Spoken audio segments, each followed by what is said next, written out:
Anybody else? I do. I have Aquarius moon. Aquarius moon. Any Aquarius suns here? Okay, cool. All right, everybody got a chance to pull your chart up and everything. I'm gonna talk about a little bit about the stuff that I wrote on the board. Aquarius, as you see, it looks like water flowing. And it also governs the circulatory system, the calves and ankles, legs below the knee. So that tells you that the way your energy flows is how you know you have a strong foundation, because the base of the legs keep you standing up, you know. The element, you know, a lot of people think Aquarius is water sign, but it's an air sign. It rules the mind and the mentality. It gives us the desire to expand and grow and reach out and explore. And I want to expound on what Asa said about its ruling planet, Uranus. It doesn't have a specific pattern. It doesn't, not at all. It's somewhat of an oblong pattern, and it changes patterns because that's how the energy manifests within your life. If you're stuck, and Aquarius is a fixed sign, if you're stuck in a fixed way of thinking, behaving, viewing society, viewing yourself, viewing people in your inner circle, Uranus is a planet that comes shake stuff up. It comes shake stuff up because change is stability. The seasons change, the day, the night, the moon cycles, the tide, everything changes because it provides stability in us. And that's what the energy of Uranus does. It forces us outside of our comfort zone. I had a good friend, she was explaining to me about me always talking about, you know, when I get my bands up, I'm moving up the mountains and fuck everybody. You know? Ooh, oh my bad, I forgot his kids here. Forget everybody. She's looking at me like, you need to whoop it. But yeah, she's like, you know, anybody can be a master of meditation and a real super spiritual person when there's nothing in the world to interfere with their peace. And she told me a little story about a monk. He went into the mountains, retreated, and I'm in perfect happiness. And as soon as I'm in perfect happiness, I'm gonna go back to society now. He comes into society, runs into a guy, the guy bumps into him, he gets mad. You know, so Uranus, it brings us out of our comfort zone and allows us to really take control of our life by shaking our life up. You know, if you don't have situations that bring you out of your comfort zone, you'll never know when you're in a peaceful place within yourself. Because once you find that equilibrium or mayat or balance within yourself, that peace within yourself, you know, I could get up here and call you all type of bees and cowards or whatever, and you're not going to be moved by that because you don't let anything outside of yourself interfere with your energy. And it's like, as Asa said, as above, so below. And that's very true. You know, we're a reflection of the universe. Every man and woman is a star. If you look out into the universe, every star has planets that rotate around it. As do we. We have other people in our lives that aren't the main player in our lives. We're the main player. We're the sun in our life. And everybody else rotates within our sphere according to the magnetism that we project. So if you're allowing your brother, baby mama drama to interfere with your peace of mind and happiness, you're doing yourself a disservice because you're not being what you are. Instead of you being the sun governing your life, your personal energy, somebody else's problems or issues or opinions are changing your energy. They're affecting you. And like I tell people, you know, magic is manifestation through the scientific manipulation of energy. If somebody's actions, thoughts, or words can change how you feel or how you behave, they can change you and put you under a spell. You can be in a bad mood and somebody can say, hey, how you doing? Or I hope you have a good day. And your whole energy changes. You smile, you feeling upbeat. This person didn't have to say anything to me and they cared enough to ask me how was my day going and have a good day. Now your energy has changed. They challenge you. But we don't think of magic like that. We think of how people want us to think of it. Harry Potter, witches it used to be, the crab, horror story. They want to control your perception of what magic really is. You know, we all have unlimited potential. But the universe has ways of restraining the potential when we take it for granted. Uranus, Aquarius, they help us learn how to keep that energy flowing the proper way in a way that's conducive to our personal growth. Because we all have different plans, all have different, assignments. If the world were like GM, you would have maintenance people, you would have painters, you would have, engineers, designers. Everybody has a purpose on the earth, but more often than not, we're not comfortable with our own purpose. And astrology as a science, it's a tool that helps us understand our purpose. Our natal chart is a reflection of the energetic pattern, the energetic imprint on our soul at the very moment of our manifestation. That's why to do a proper natal chart, you need to know your time, your place, and your date of birth. So you have an accurate imprint, because if you see over here, it talks about the house and stuff. There's 12 houses in the natal chart. Each house governs a specific area in our lives. So a good analogy would be like each house is a scene on a movie set in Hollywood. Each planet is a different actor. The way two actors interact is an aspect. Say your sun is 90 degrees from your Mercury. That's the aspect, the angle that two planets are apart from each other. Planets or points, because you have aspects to your ascendant or your midheaven.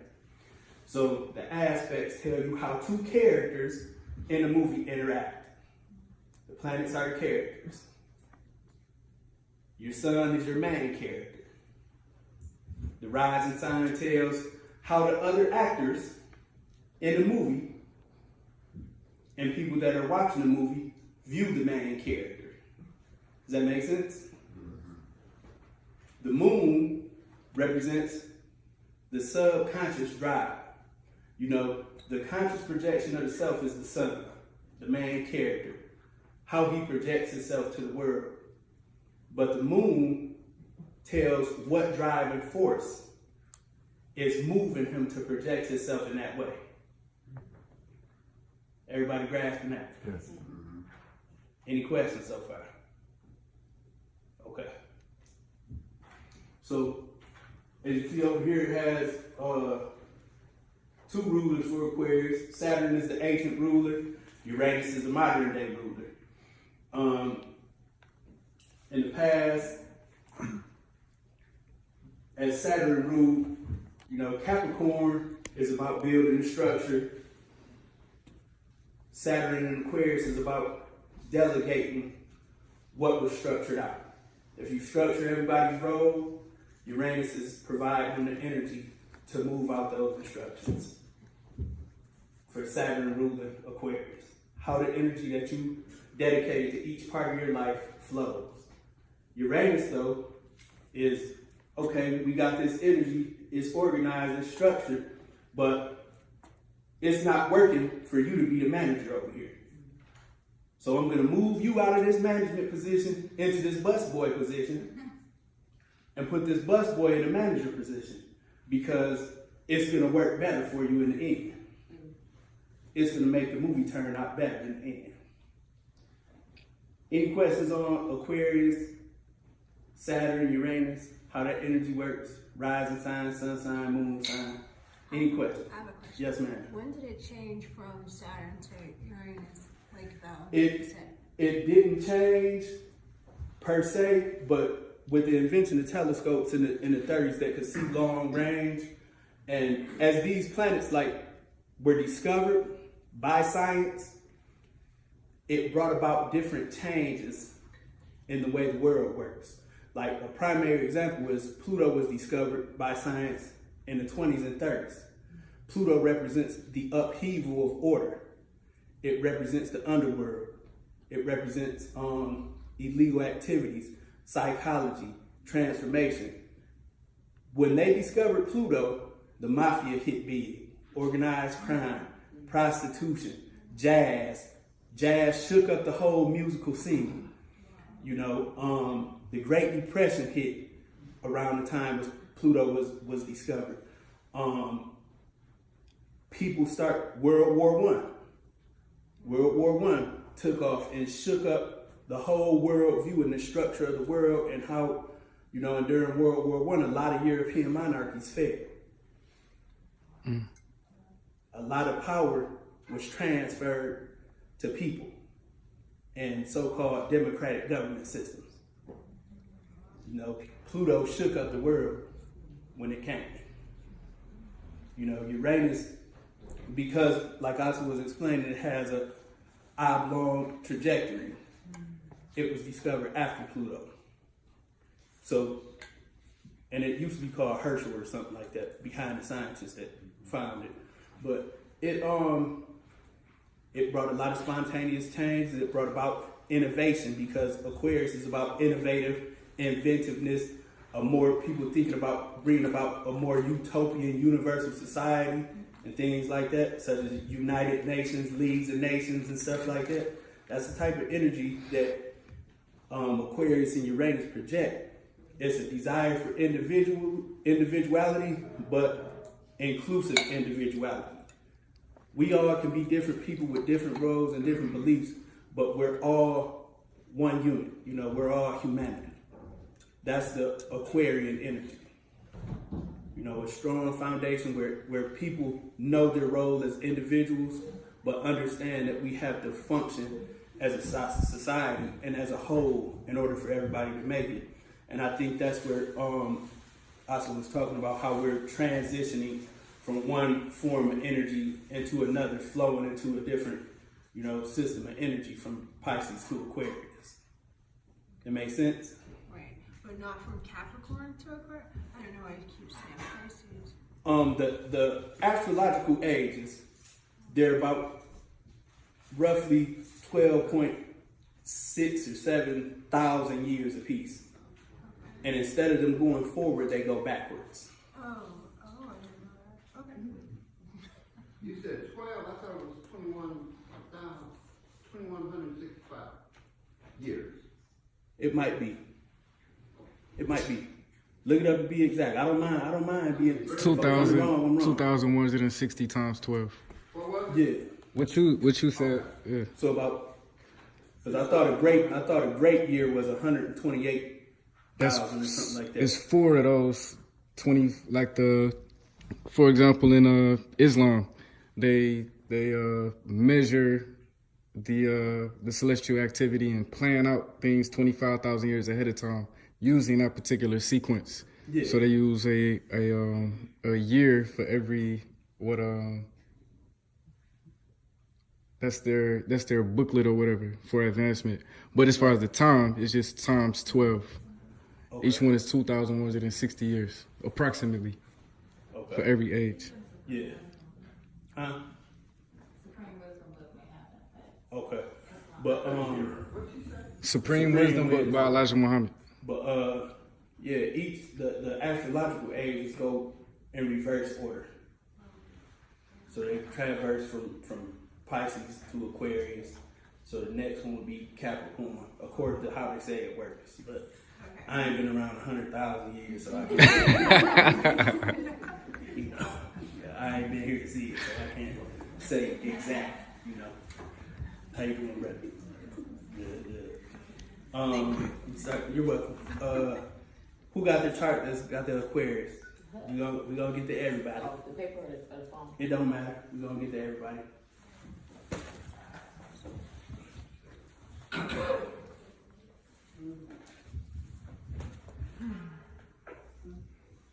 Okay, she got Aquarius moon in her 4th house, and her moon is on the cusp of Capricorn and Aquarius.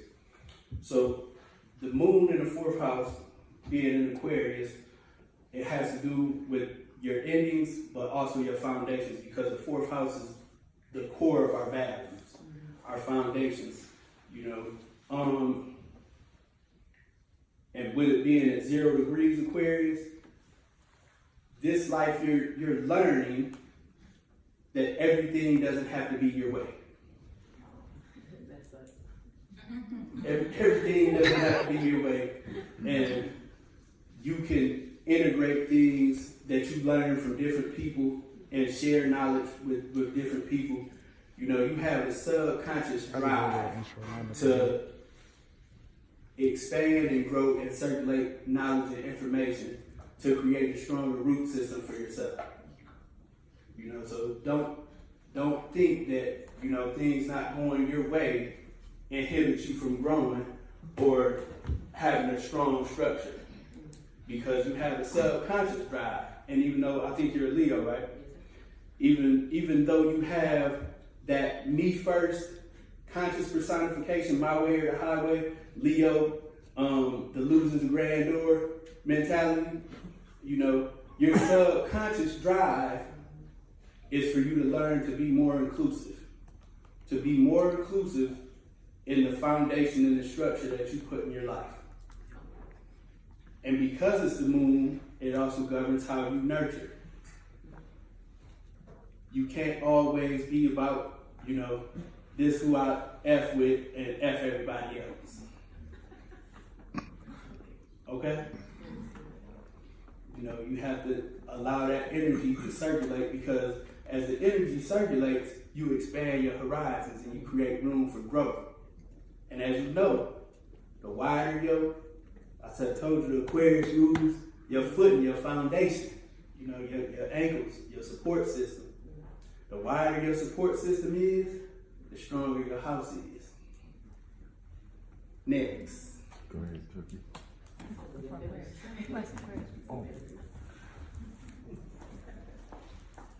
I'm gonna get everybody, so don't panic.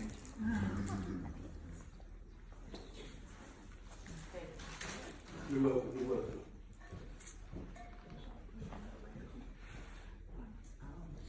You don't have any Aquarius. No. Okay. You don't have anything in Aquarius. Oh, we couldn't tell. Yeah, this is a section for Aquarius, here to here. Okay. And your rising sign is Pisces. There is no planets within Aquarius. Okay.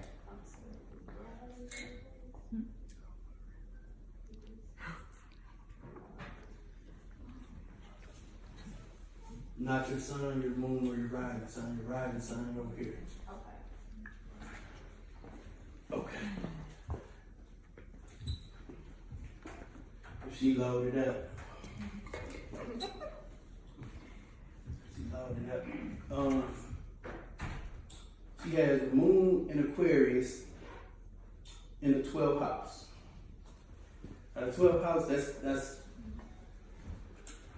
the house of where we find ourselves. A lot of people feel like that's a house of incarceration, but it's really the house of where we seclude ourselves so we can find ourselves.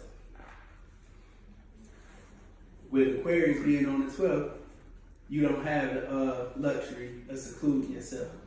Your seclusion comes from being amongst people where you can observe and learn more. So the 12th house is a place of seclusion, but it's also our retreat. So when you need to re-up and power back up, you need to go to a concert. You need to go to a seminar. You need to go to a fair. Or even just go downtown when it's popular, where you can observe people, listen, learn, feel different energies, and filter out what you like and don't like. Because you have Mercury conjunct your moon, By you dealing with different people, you're going to be able to express yourself in a better way. In a better way, and the better you express yourself, the better you can get your needs met. Does that make sense, Steve? Look at a couple other things. Because you got a couple different things going on.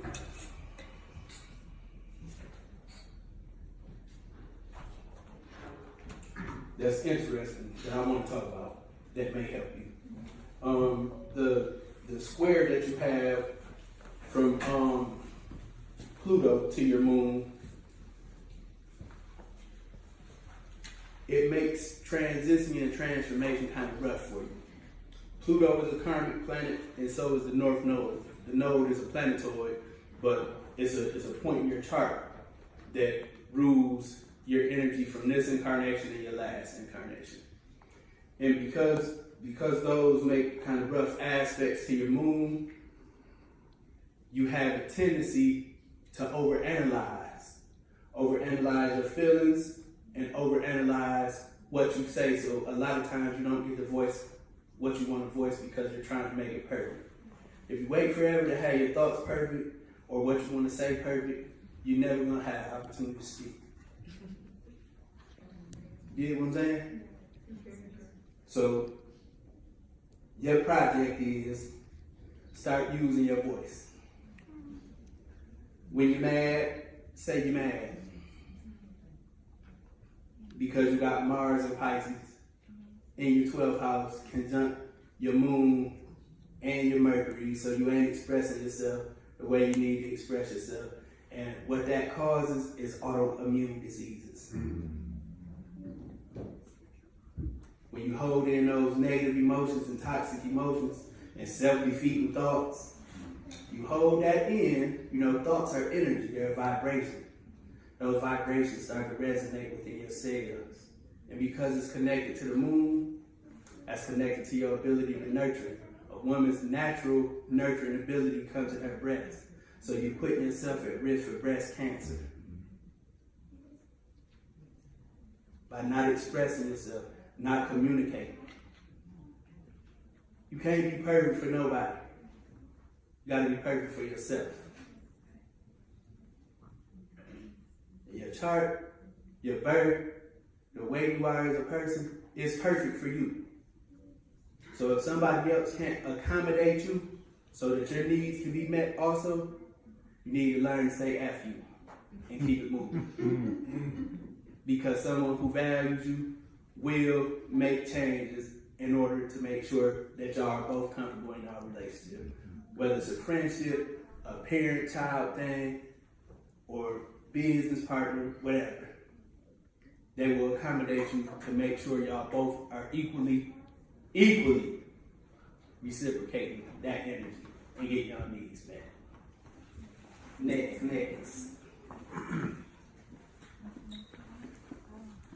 You want to Yeah. do Aquarius? Yes, ma'am.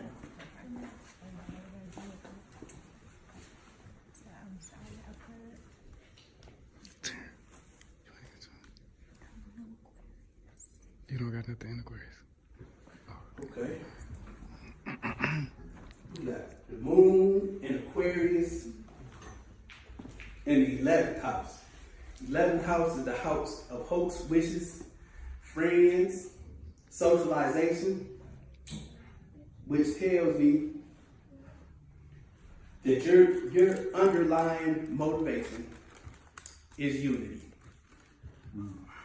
Unity. And that comes from, creating a proper social settings where people with like minds and like interests can come together. So, it's screen cut out on me. Oh, I'm sorry. Oh, we got it. We in there. With it being in the 11th, and I'm looking at something right quick. Okay, your moon is in the 11th, and it's square Uranus, which is a natural ruler of Aquarius, in the 6th. that helps me understand from looking at your chart that you have had spontaneous health issues and emotional shakeups that you would like to share and network with other people to help them get through it. Why haven't you taken that action? Me? Yeah, to make it happen. I haven't had any health issues. Emotional health. Emotional health issues? Like, well, I haven't had any of those. I don't Oh, think. okay. Unless maybe it's something I haven't identified. It's just like, oh, I feel so depressed. Is that what you mean? You know, just because And I stopped you saying don't, that 'cause I- 90% of the people who say, who don't say, oh, I'm so depressed, that doesn't mean they don't have depression. Right. I mean, so that makes That doesn't mean that you don't feel, emotionally torn by the way women are being treated or by this social class being underrepresented. That doesn't mean that you're not emotionally affected by these things because it hasn't tore your world down visibly.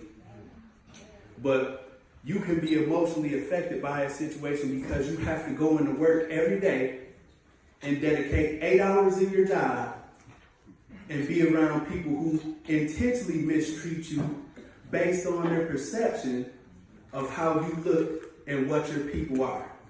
But they've never taken the opportunity to get to know you, to learn about your people, except for the images that have been projected to them by Hollywood. Now you can say it doesn't affect you because it's just a job. But at the end of the day, when you go home, you feel drained, you feel down and out, you ask yourself, why I put myself through this SHIT every day? Make a little more sense to you? Yeah. But I know my boyfriend's Aquarius, and so he's like very forward, like, I don't know. So he's like energy kind of in a sense for me sometimes.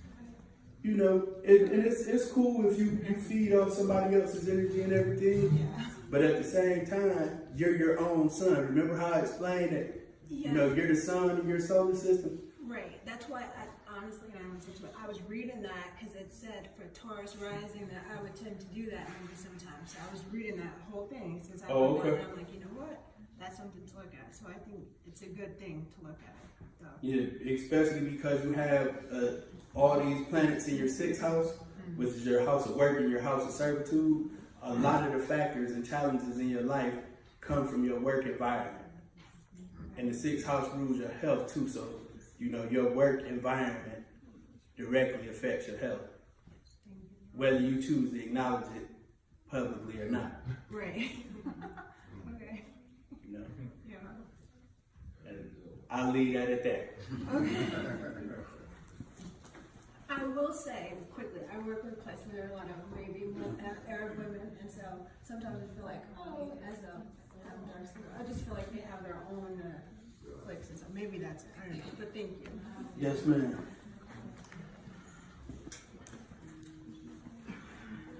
Okay, you got Aquarius rising, and you got Aquarius moon.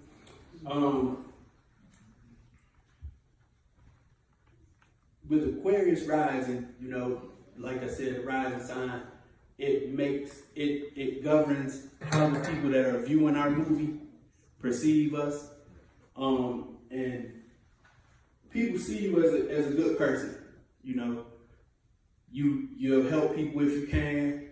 You're not exclusive towards other people. When I say exclusive, I mean like, oh, you can't come around because you white or you gay or whatever. You look at us as a human family, and people appreciate that characteristic in us. And you have that because your moon is in Aquarius too. You have that true, genuine drive to see unity amongst people and to uplift humanity and to find innovative ways for people to bond and connect with each other.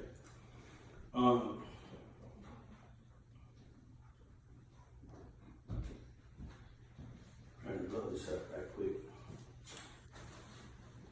With the ruler of your chart, because your okay, Aquarius rising ruler of the chart would be Uranus, and it's placed in the 6th house. In the 6th house, in the sign of Cancer.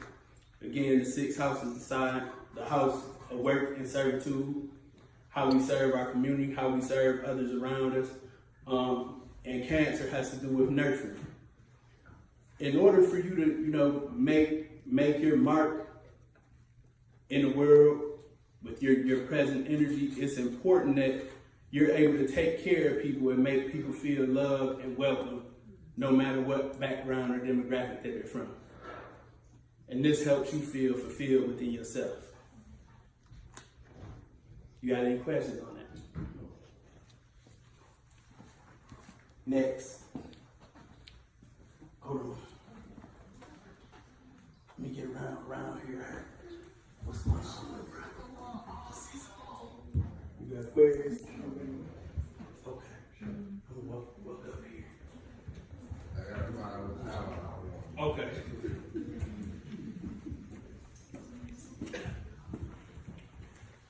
And this has got the Sun and Aquarius in the 10th. The Sun and Aquarius. The Sun, again, is our conscious projection of ourselves.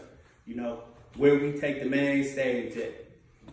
And I don't know if you're the head of some type of non-profit or social organization, high ranking in maybe a sorority or something like that, or Eastern Star or something, but that's where you need to be at. That's where you need to be at, because you were in a position, and your Sun is positioned in the 10th, because it's meant for you to be out in the forefront, telling people, we need to come together, we need to strategize, we need to share our resources, share our information. That's part of your purpose, and is a strong placement in your 10th house. The 10th house is one of the most important houses for your Sun to be in. That means that you're a person that, how would I say this without people taking it the wrong way? The Sun in the 10th is meant for the world to see you. It's meant for the world to see you. It's meant for you to shine your light on the world. So I don't want you to feel like because you're a little bit older that you lost your luster, or that you can't connect with this generation, because you're wrong. There's a lot of people interested in things that you do, interested in the knowledge that you have, and if you let them know that you're willing to share that knowledge, you'll get a lot better results. Because your Sun is progressing into the 11th house, and your soul is kind of urging you to join more spiritual organizations and get away from your social identities that allows you to be more worldly, and you want to get more into the spiritual things now. And that's a good thing, because you had the ability to bring young people into that and let them know, this isn't just something that old people do. Well, that was my goal for this year, actually, to start a non-profit children's bookstore. Oh, that's awesome. Who's next? No, for the expo. This is only For the expo. if you're rising. The table for the Rising expo. moon or something. Aquarius. Yeah. Okay.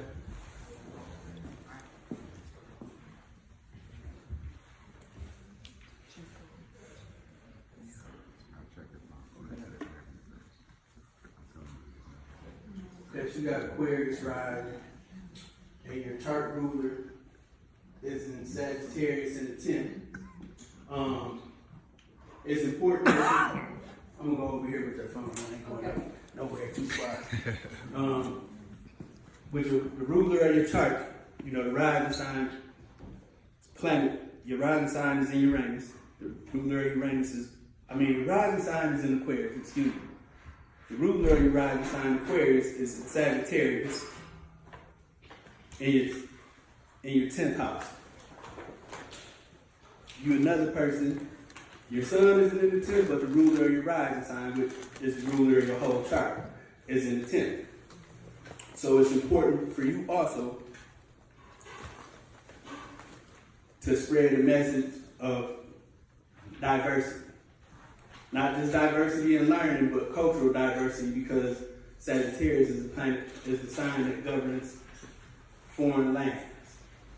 I don't know if you work with foreign people or not, but it's up to you to seize the opportunity with the people that you work with to change how they perceive our people.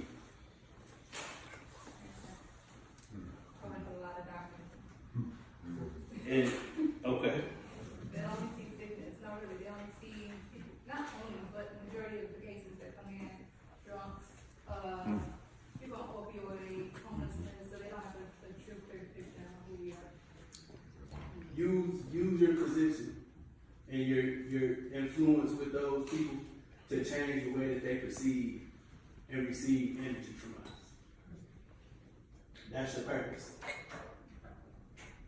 Aquarius, change the flow of that energy.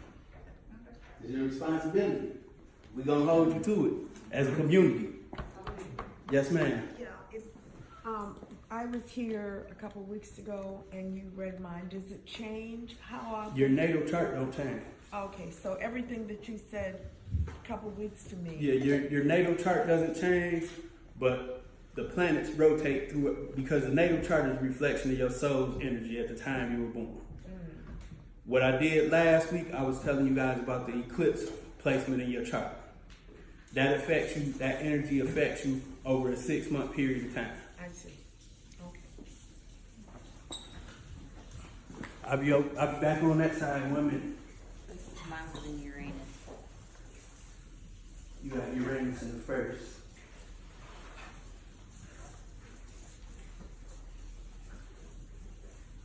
I'll come back to you. You don't got the sun, the moon, or Aquarius rising, but you got the ruler in your first house, the ruler of Aquarius in your first house. But I'll be back to you before I go.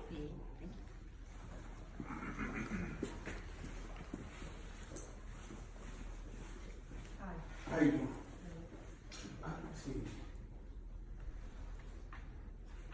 Okay. She got the sun in Aquarius in her first house. So when the sun is in the first house, and I don't know if you were here when I explained the planets and stuff like that as characters in a movie. Your planets are the characters in the movie. The sun is the main character who the movie's about. The rising sign determines how the viewers picture the characters in the movie. You have Capricorn rising, but your sun is also in your first house, in Aquarius. With the sun being in the first house, in Aquarius, people more often than not see you as a peacekeeper. And that comes at your own expense sometimes, and that's not good. Because when you compromise yourself to make everybody else happy or make sure everybody else get along, you expend a lot of your energy unnecessarily. And not everybody desires for you to keep peace for them. You know, that's just the reality of the situation, you know. And people will take advantage of your desire for things to be, you know, peaceful and cordial between everybody. And that weighs on you in the long run, emotionally and spiritually also.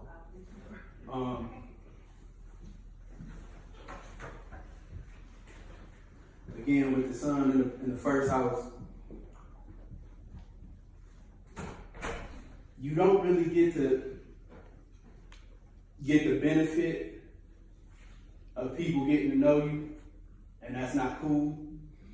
You know, with your sun in the first house, it makes people judge you preemptively, you know, by how they perceive you, or, oh, she looks stuck up, or, you know, she looks stuck up, or, you know, she can't relate to our struggle and our situation, but that's not the case at all.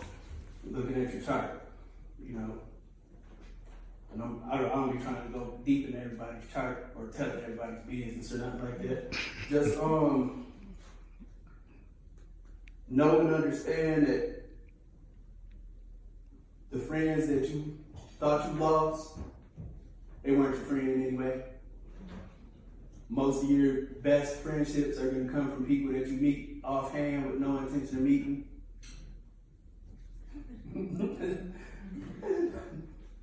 And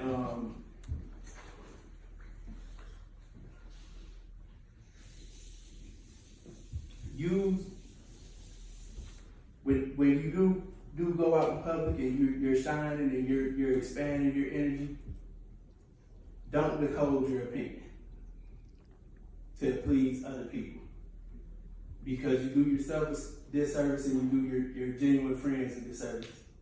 If somebody's saying things you don't like about your friends or a certain culture of people, call them on that shit. Don't be quiet.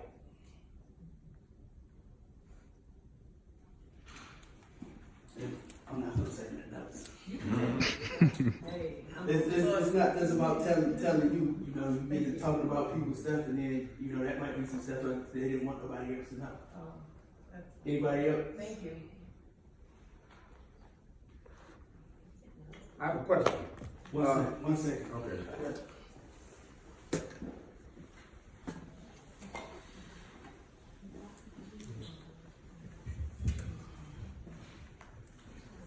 Okay, yeah, you got it. Okay. This brother got, he got a sun in Aquarius in the 9th house. You leaving or you? Oh, I was about to say, dang, you got me. I'm gonna start over. You finna dip out on me.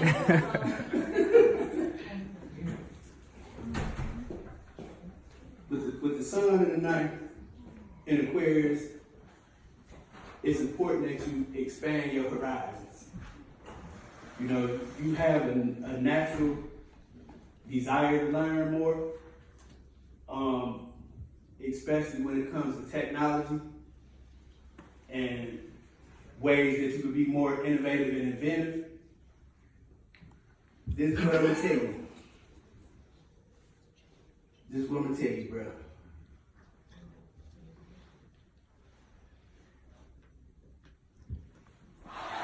You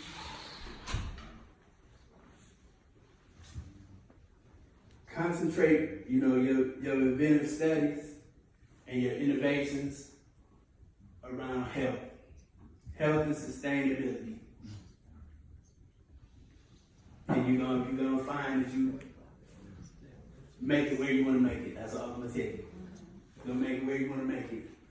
You know, for satisfaction of your ego and satisfaction of self-accomplishment and financial gain.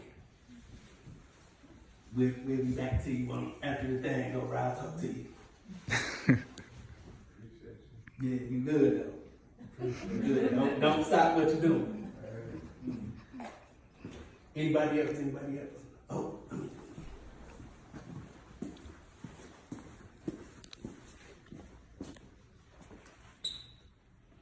We got the moon in Aquarius. Moon in Aquarius in the 8th. And the 8th house is the house of other people's resources. Is the house of procreative sex. Not just procreative sex, but because sex ain't nothing but a ritual for creation. So when you look at the energy of the 8th house, this brother has the ability to create a lot of things, but he don't write everything down that he's supposed to write down. So all your ideas, all your inventions are being caught in the middle plane. My wife tells me all the time, make a list. Make a list so you don't lose track of what you gotta do and you get things done better. And it's true. When I listen to my wife, I get a lot more stuff done. You know, because my mind goes, it goes, you know. Got two places in one time, literally, you know. But you need to just make sure that you're writing down your ideas and following your intuition in regards to where you want to be and how you want to nurture people and help them grow. But every invention areas, everything we're looking at, and from the slide chairs to the tables to the hanging lights, it started in somebody's mind.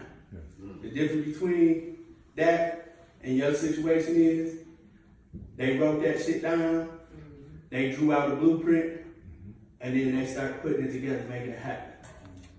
Bring things from out the subconscious realm into the conscious realm.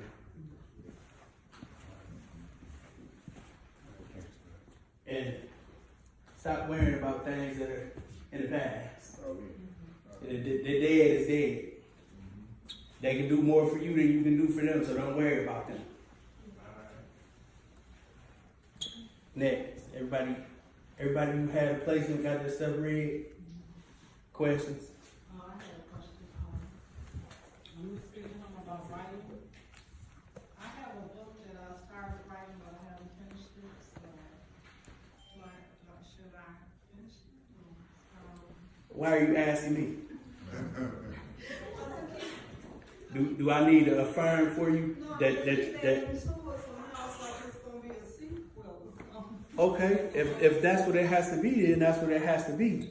But don't hinder releasing your project because, it's not ready yet. You know, if this is, you done tied the story into where it can be a sequel, produce what you have.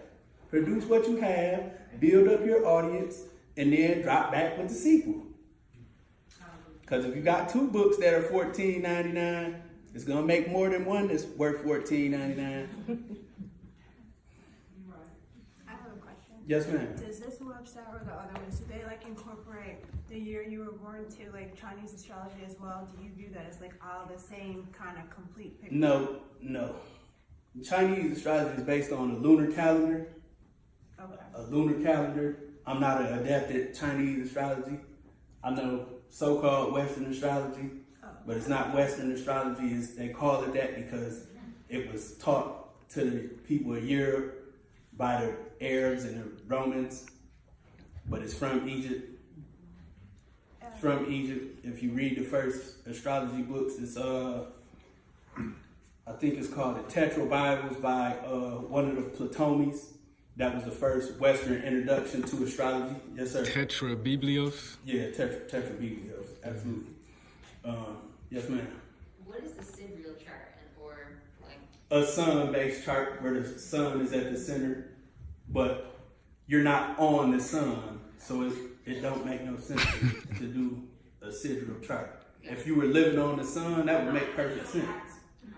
You know, but we're on the earth, so the chart should be based on how planets are relative to your position on the earth. That's just my personal belief. But some people believe in sidereal. It's all the science.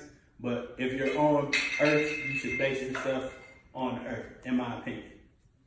Because you're living on the earth, in a physical body on the earth, to experience earthly things. Thank you. You're welcome. Any more questions? Yes.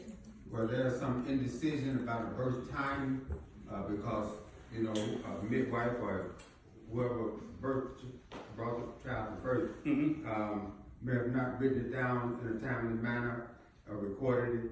And so how would one go about trying to come into the accuracy of You would go to a professional astrologer and they would rectify your chart. Based on? Life events. Because I can look at your chart and if your parents split up, I can tell you when they split up. Through chart rectification. You know, you look at significant life events, and then you find the planetary aspects that represent the energy from the universe that allows these events in your life to manifest, and then you rectify the chart that way. Next. My sister's in the way, but she said, could you read hers? And I was When, when she, oh, okay. Give me 1 second. I have 2 questions. Is this website right here similar to this one over here? No, that's my website. That's my business website. So if you want to in-depth, hour-long, Right. I can go on there? yeah. Will you be around after this? Yeah, Okay. yeah. I was gonna ask you, is that how they determine like past lives too? Like when you were talking about that with Absolutely. When you go to look at someone's past life in their chart, you look at the north and south node, and you also look at Pluto and Saturn placements and the aspects to those planets. Pluto and Saturn are the planets that reveal to us about karmic energy. The north node is the energy that we bring into the world for this incarnation, and the south node is exactly opposite to us, and that tells the type of energy that we manifested and brought with us from our past life that we need to learn to let go of. I think that's so cool. Okay, thank you. Next. You just got here, bro. You got any Aquarius placements in your chart, you ain't figured it out. I don't know yet. Last time I had nothing to do with Capricorn. Pull your chart up, bro. Okay. Pull it on up. Y'all see what you got. Any questions about Saturn, Uranus, Aquarius, the element, the mode? Question. Yes, sir. If we have no Aquarius, but we have Uranus, Okay. let's see. So each house, you got 12 houses. Every chart has 12 houses. Each house holds a sign or has a sign on its cusp. If you got intercepted signs, you might have Capricorn on the cusp of your first house, and you'll have Pisces on the cusp of your second house, and Aquarius to be intercepted. It's still in your chart, you know. So if you don't have any planets in that side for that house, so what house is Aquarius for you? None. There's a house with Aquarius on it. No, you're absolutely right. That was some bullshit. I'm not you, so I don't even know how to read this right now. Okay, let me see. So Aquarius is on your 11th house. So even though you don't have no planets with an Aquarius placement, the Aquarius is on your 11th house, your house of friends, hopes, and wishes. So the ruler of that house is Uranus.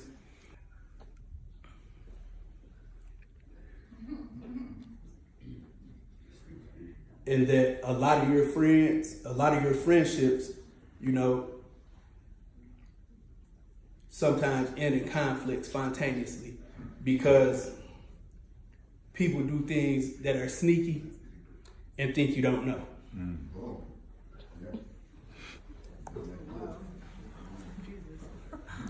Now wait a minute. I'm playing a donut with the Aquarius too. I'm playing a donut here. Okay. I'm playing a donut here. Now this is the same truck from last month. Yeah, I know. Alright. See, I'm playing a donut over there. I got nothing See, going on. but you got no planets there, but Aquarius is your 6th house, your house of health. Because you got Aquarius on the 6th house, that means you need to pay attention to your circulation in your lower legs, from the calf down to your ankle, and also be cautious of your blood circulation. Make sure you don't get intoxicated. Right. Make sure you don't get intoxicated because it ain't metabolized like everybody else's. Okay. And that can cause you to act ratchet rather. Ratchet.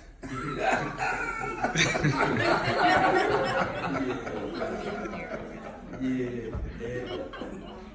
And I say that because the ruler of Aquarius is Uranus, and Uranus is Scorpio, so and it's in the 3rd house. just because everybody out there all the time. Soulful, joy don't matter. I just keep it the same. Try to stay consistent. You know what I'm saying? Bye, with brother. I try to. I'm gonna talk about your type to you personally. Yeah. And I'm gonna talk back to him about. She coming? Yeah, she gonna like so. Yeah. Okay. Could you say more about the node, the north and south nodes and their real function and how you discover them? So the north node, they're in your chart too. They show your nodes in your chart. The north node looks like a U with two circles on the bottom of it. That's the north node, and the south node look the exact opposite, like an upside down node. So this is north, this is south. The south rules the energy that you brought from your past life. This is the energy you need to learn to develop in this life. And I'm gonna talk about myself for a second. I got my north node is in Leo. And I also told y'all I don't like being praised and stuff like that. You know, I don't like being praised, I don't like being on the center stage and stuff like that. And my north node in Leo tells me that that's something that I need to learn to accept in this life. You know, because my south node, the energy from a past life, gives me the energy and the personification that it's not always about me. You gotta help other people out and share your knowledge and everything like that. But the north node is telling me, you know, be okay with being the center of attention. Be okay with accepting praise from other people. Sometimes you need to be acknowledged that you are an individual and you got your own good qualities.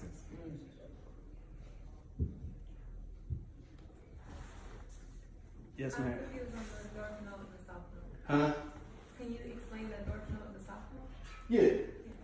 The north node is the energy that you need to mature and cook up in this lifetime. You know, that's the energy from your soul that's that you're incarnated, you're born here to develop that energy. And you use the other planets in your chart to learn how to develop that energy. Is that shown in like a circular thing, or is that shown in like a breakdown of like? What, the node or? Yeah. Okay. Because I'm just looking for the symbol specifically. Okay. I don't think this site shows node. Oh yeah, that's the cafe astrology. Y'all said y'all let it. Yeah, because it doesn't show everything. Okay, well then I'll look it up. There it goes. Oh. So your node is right there. I think it's in Sagittarius. Yeah, your north node is in Sagittarius. So this incarnation, it's your job to learn to be around, you know, different cultures, embrace and accept, you know, other philosophies and learning. But Sagittarius is about higher learning, you know, the expansion of your mind. Sagittarius is depicted by a centaur, who is a half a man and half horse. That tells us it's a dual sign and it's always a struggle against whether I'm going to be led by my passions. That's why the bottom half is an animal. Will I be led by my passions, or will I aspire to something greater? So the Sagittarius, we always shooting that arrow off, sending chase towards knowledge. I aspire for this, I'm going to shoot this arrow, and then I'm going to retrieve this arrow. But at the same time, we struggle with, dang, get that hamburger over there. I want to go to this bookstore with this Burger King looking nice. So, you know, Sagittarius is a perpetual fight to maintain balance between our spiritual nature and our animal nature. Any other questions? Oh yeah. Uranus is in retrograde right now. I don't got it pulled up, so I don't know for sure. I was looking at my chart, it said it was. What does it mean when Uranus is in retrograde? Is it retrograde in your chart or retrograde In mine. person? All retrograde means, people think retrograde is a bad thing. All retrograde means is, instead of picking up, okay, when you were born, Uranus was in retrograde. Okay. All retrograde means is, instead of learning and picking up energy from outside ourselves, we project the energy. We have to learn to find that energy within ourselves and project it to the world outside of us. So with Uranus being in Aquarius retrograde, I don't know what house this is.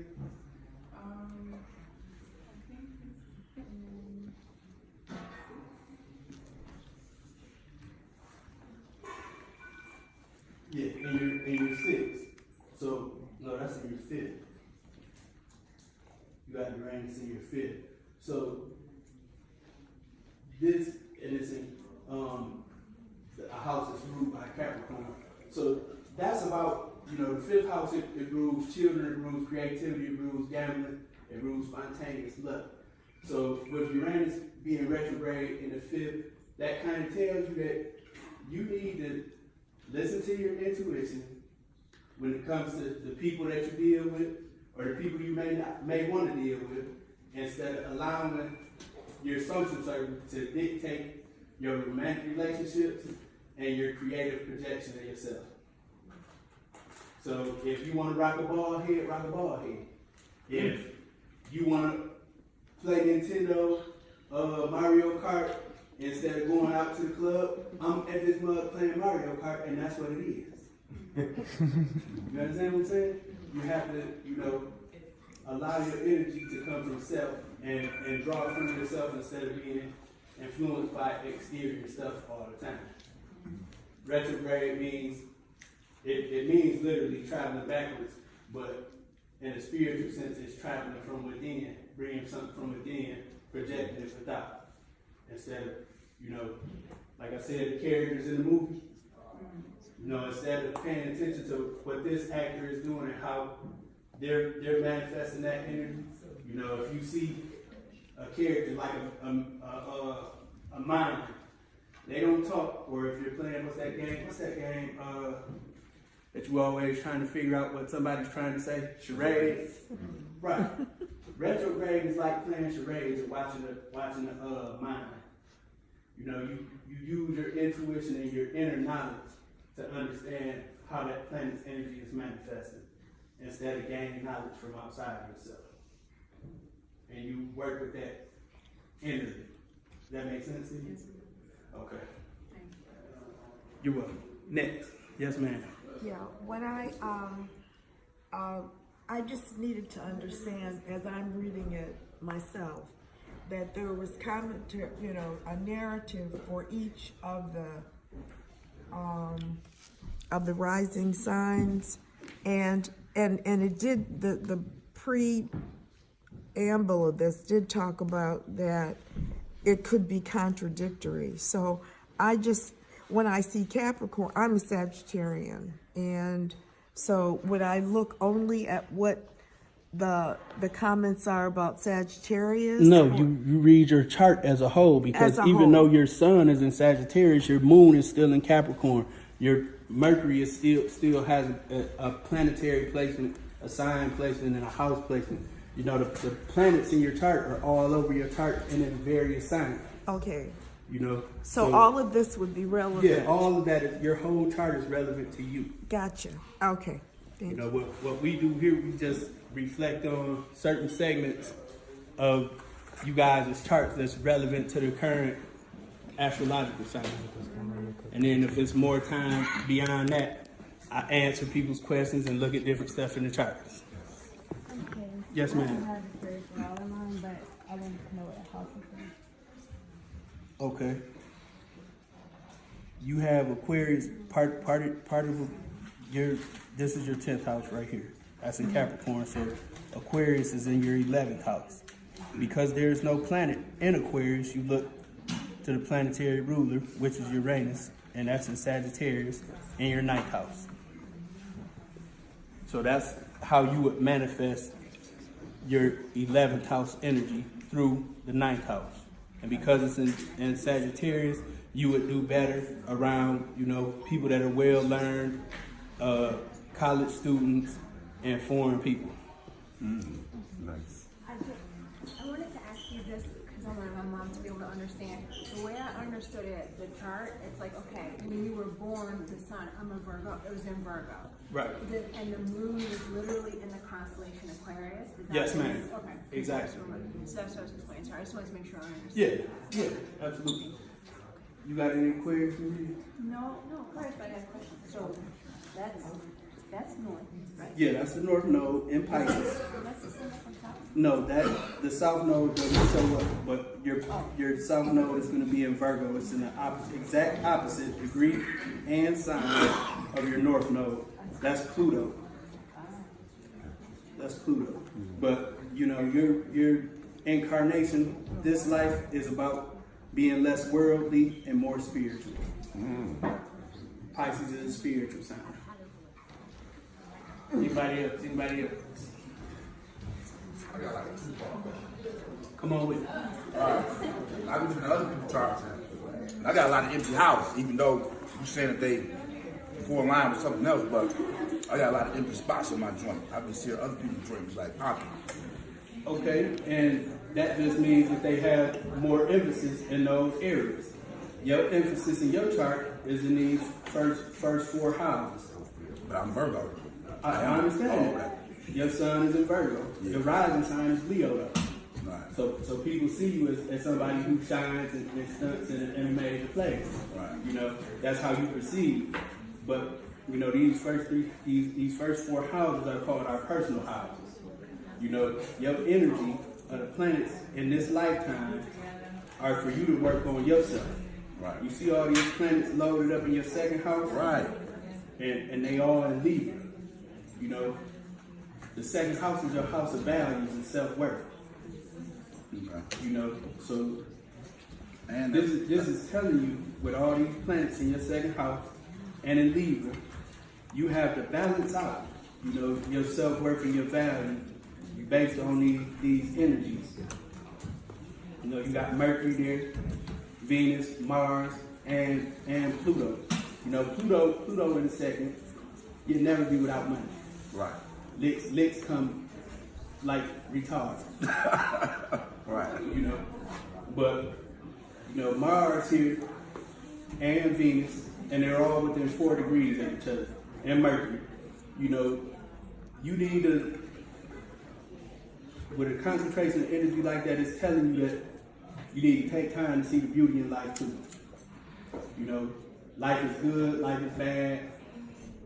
Communicate the things that you feel to the world, and you'll get a lot further. I've been a kid until too outspoken. Is a way to be outspoken without being harsh. You like tact. Yeah. Probably so. Probably so. And you know, there's nothing wrong with being frank because you got Mars next to your Mercury. So that means you communicate straight off the top of your head, whatever you're thinking, you know, you say it. Right. You know, your filter ain't working at all. So now the next 2 part of the question is relationship. So am I more prone towards a Libra, or like how does that like turn into? Okay, are you asking about a short-term relationship or a long-term relationship? This is actually a probably universal question for a lot of Okay, people. so like short-term, you know, fun relationships, you know, booty callisms, you look to your 5th house. For the booty calls and just fun, you know, intimate relationships, you look to your 5th house. His fifth house is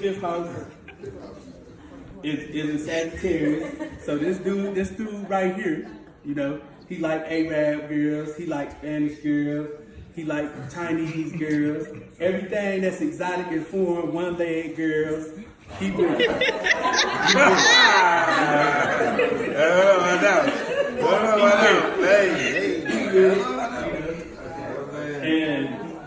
And not yet to experience. Because the opportunity hasn't presented itself. Whoa! You know, it got to be a Virgo because the ruler of your 5th is in Gemini. That tells me, you know, if you can spark up with a conversation with him, yeah, try to hit him. Right. And that's the bottom line. I'm picky. I'm so picky. I swear. Yes, ma'am.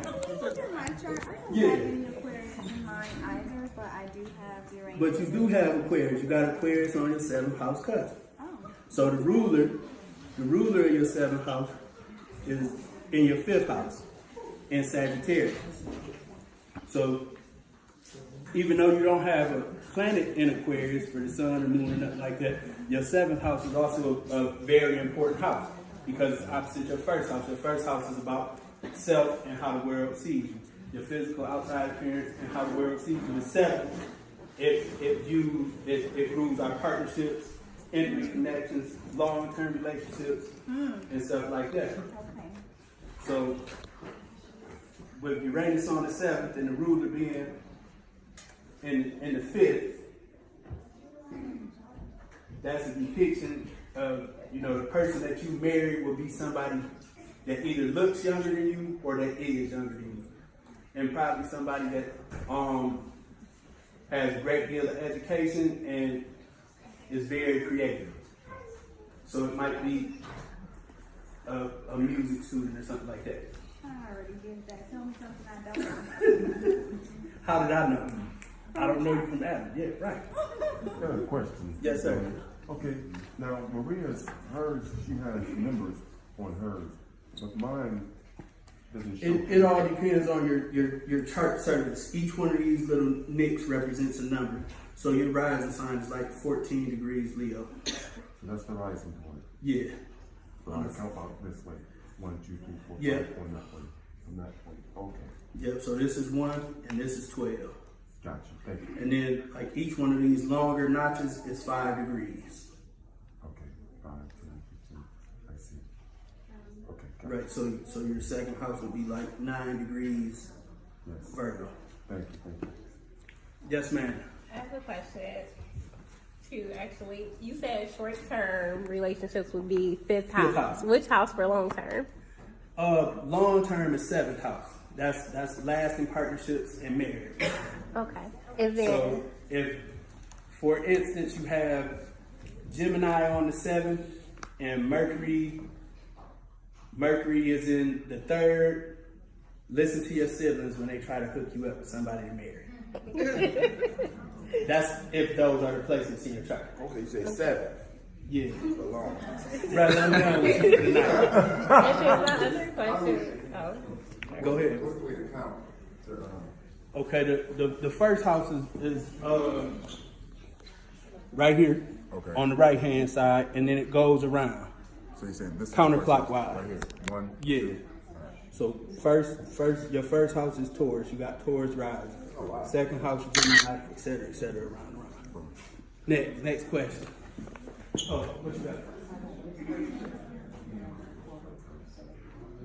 Oh man, they ain't here. They couldn't tell me I'm not doing their stuff. For real. For real. This is for people who take their time out to come and network and build with the people. You don't come, I'm not doing nothing for you. Unless you book an appointment. Yes, sir. Explain the 10th house and the function of the 10th house. 10th house. The 10th house that represents our place in the world. Is that like You know, employment or how? It can imply your career, but employment when you're working for somebody else or in a position where you're providing a service to somebody is ruled by the 6th house. But like if you have your own business or desired your own business, that would be, you wanted to know what business to go into for yourself, then you would look to your 10th house. Because the 10th rules how you can make your mark on the world. And then when you start talking about the planets that's in the 10th house, that tells you something about how you go about it, or what? Yeah, absolutely. Absolutely. The chart is the stage where the play takes place. The planets are the characters, or what type of energy, and then your natal chart. That's like where everything's going down. Each house is a different scene of the movie. Like scene A take place in the gym, scene B at the school. The 9th house would be school if it's a college. If it's an elementary school, it would be 3rd house, because the 3rd house rules our early life. Okay, so you said that based on your chart, you can look at basically like past lives and like karmic debt. Does that also apply to like past relationships and? Absolutely. Absolutely. So you kind of, I don't know, like, I guess clear the debt either relationship wise or Well, before you get to talking about karma and debt and stuff like that, I'm gonna tell you like this, and I don't care what nobody else has to say. Only people who feel guilty receive karma. I don't subscribe to karma. That's what I just said. If you don't have a sense of guilt, you're not gonna have no karma. But if it's something that I guess you have to clear from a past life, that's energy. That's not necessarily karma. Karma is when you put something out and it come back to you. If you don't have no guilt attached, no energy, like the energy of guilt attached to what you do, then there's no energetic path for what you put out to come back to you. That's why there's so many corrupt billionaires and millionaires that never seem to get there in life, because they don't have any remorse for screwing over people. Right. Karma comes with remorse or guilt. so the energy is something different. So there's energy, something that you're holding on to from a past life, and that's, I guess, whatever hiccup you might have now, that's different than karma. That would be karma, because it's some type of remorse or guilt or dissatisfaction, some type of energy connecting you to that past feeling. That allows it an avenue to come back to you. But if there's no avenue for it to return to you, karma can't exist. I got a question. It might be tagging onto what she's saying. Okay, hypothetically, say I was an alcoholic in my other life, and then this time around, I'm saying, you know what? Not me physically, but spiritually, the other life person says, you know what? I'm not going to drink this time around. Is that what you're trying to say? I'm trying to figure out what it is that I got to clear. Okay. Then you need to get a personal reading. Yeah. Because you just can't, I guess trying to figure out, is it something I have to clear, or is it in my get a reading. Okay. So we can go into detail. Because this right here, I'm trying to help everybody out and give everybody some free game, but I'm not going to go into a whole session with nobody about, an issue that should be discussed in private on your personal time. I guess trying to figure out, is it an issue or is it just a question? Okay. Okay. I was going to suggest too. He was asking something. Sorry. So a person, like if you were an alcoholic in your past life and you were familiar with that energy, if you were aware of the energy from your past life of alcoholism, you might be a drunk in this lifetime and you might abstain from drinking, because your soul has a memory. Every time your soul incarnates, your brain might not remember, but your soul remembers the energy associated with the behaviors that you do. If you were bullied and victimized a lot in your last lifetime, you might be somebody that's quick to crack somebody's head because you don't want to experience that energy again. You're familiar with the situation that's occurring, and your soul relates to that energy, so you react because, I'm not in that little body no more. I'm not 10-year-old Johnny whose dad beat him to death no more. This dude drawing back his hand, I'm finna crack his head because I know what's going on. You know what I'm saying? Nick. I was gonna say too, like on astrology.com, they have a past life reading. I don't know if you have that too. It tells hey, this is what you need to try to clear up in this life. It spells it out. You can get that if that's what you want, but to me, when you focus on your past all the time, what happened in my past life, you get distracted from living this life. Yeah, I wasn't saying that specifically. I'm just saying my opinion. You get distracted from living this life, and that's why I don't do. A brother had his kids here, and he wanted me to read for his 5-year-old. I'm not reading no 5-year-old child, because you had the propensity to take what you learned about your son and do something that will interfere with his growth pattern and his destiny. Right. So if in your past life you were in an abusive relationship and you were getting beat and stuff like this, and then, I tell you about this in reading your chart right now, and that triggers that energy in your soul, and you turn around and go get in a relationship with somebody that starts kicking your ass, that's my fault because I turned that switch on. I wasn't suggesting you. I don't know. No, I'm saying, I'm explaining to you why I don't Oh, I understand. do those type of readings for people. Oh, I understand. How important is the moon where the moon is located in your chart? The moon, the sun, the moon, and the rising sign, I read those for people at the Solar Power Sundays because those are three of the most important placements. You know, the sun is the greatest. The sun is the greatest light. The moon is a reflection of that light, and the rising sign is how we appear to the world. You know, so the sun is your conscious drive. You know, and the moon is the motor running in the background. It's funny you mentioned that about children because the young lady I was going to bring with me today, she has a child that suffers from autism. And he's like 5 years old. He's functional about doing everything. He just don't talk.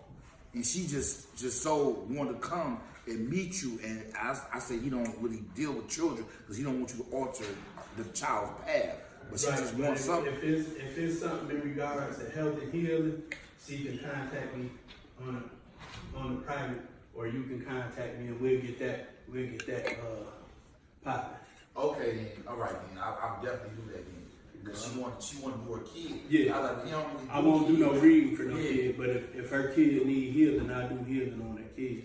You know, that's not a problem. You know, I said, tell you, the only thing I can't do is make somebody get out of the grave. So. Real spirit. All right. What was Solar Power Sunday? Solar Power Sundays is something that this good brother Asa put together to bring people together, spread knowledge, and empower people through knowledge. So he had the first and the third Sunday. So which one is it? Both. Oh. So That's the name. Solar Power Sunday. Yeah, that's the name of the event. And the event is called Solar Powered Sunday. Okay. And it's held on the first and third Sunday of every month. At this time. What is your sign? Your sign? Sagittarius, Team Sagittarius. Oh. August. Really? That's to the best. Yes, ma'am. Come on, Theo. Whoa! Shut up. Roots are early childhood. What does it mean if Aquarius is in the third house? If Aquarius is in on your third house cusp, that your early learning, you guys were allowed to expand your knowledge, to explore different things. You weren't, restrained or restricted to, oh, you're gonna believe in Jesus and that's it. Yes. You know, your parents allowed you to grow and develop on your own. Gave you room to, look into different things, whether it was astrology or, being creative, giving you art supplies and stuff like that instead of sitting you down to watch cartoons. They created an environment where you were allowed to, have your energy flowing and stuff like that. And the third house also rules your siblings. So if you have a sibling, things might not be cram jam. Just my sister, I love her, but we're different people and we're okay with that. We don't love each other no less, and we know you don't gotta be butt buddies to love each other. Right. Yes, ma'am.